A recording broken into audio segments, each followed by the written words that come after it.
물은 생명의 근원입니다. 지구 말고 다른 행성에 생명체가 존재하는지 여부를 파악하기 위해서는 물이 있거나 물이 흘렀던 흔적을 찾는 것이 우선입니다. 4대 문명의 발상지 역시 강을 끼고 있습니다. 물이 없으면 생명체가 살 수도 없고 큰 도시도 형성될 수 없습니다.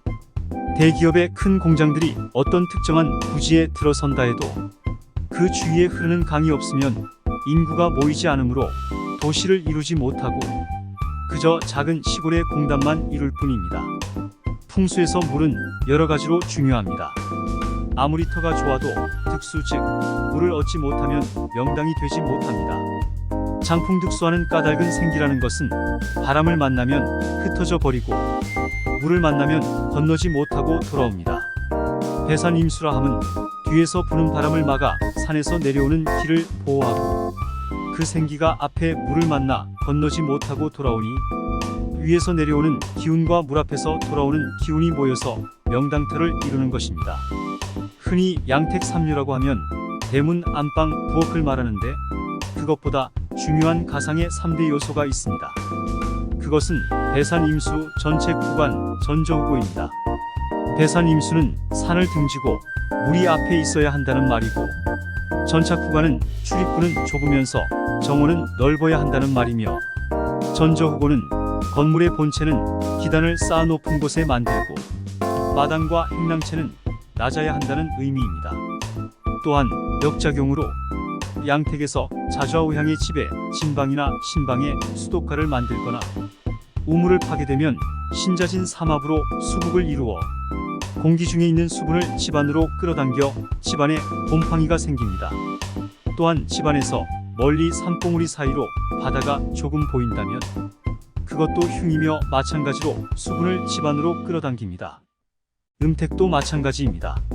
자좌우향의 봉분에 신방이나 진방에 물기가 비치면 신자진 삼합으로 수국을 이루어 수분을 봉분 안으로 끌어당기게 됩니다. 즉, 관 안에 물이 차게 된다는 말입니다.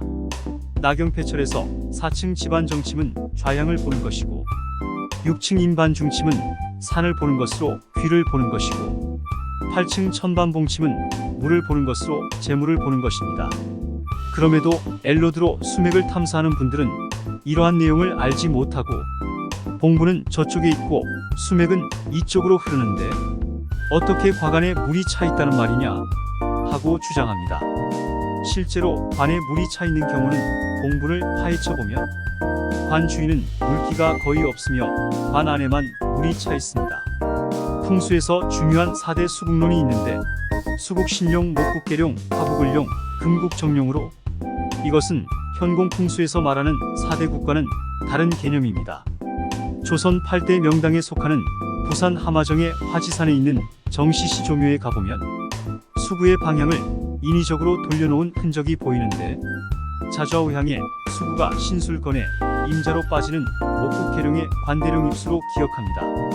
참고로 수구란 물이 빠져나가는 파구와 같은 개념입니다. 그곳이 동네 정시 시조묘라고 하나 정확하게는 이대로 정문도 선생의 묘인데 당시 동네읍의 아전이라는 낮은 벼슬이었다 합니다. 이 무덤에 얽힌 재밌는 이야기가 내려오는데 그 이야기는 생략합니다. 아무튼 이 묘를 쓰고 정승만 17명, 대제학 12명, 문과급 제자만 198명을 배출했다 합니다. 이것으로 물에 대한 간략한 이야기를 마칩니다. 감사합니다.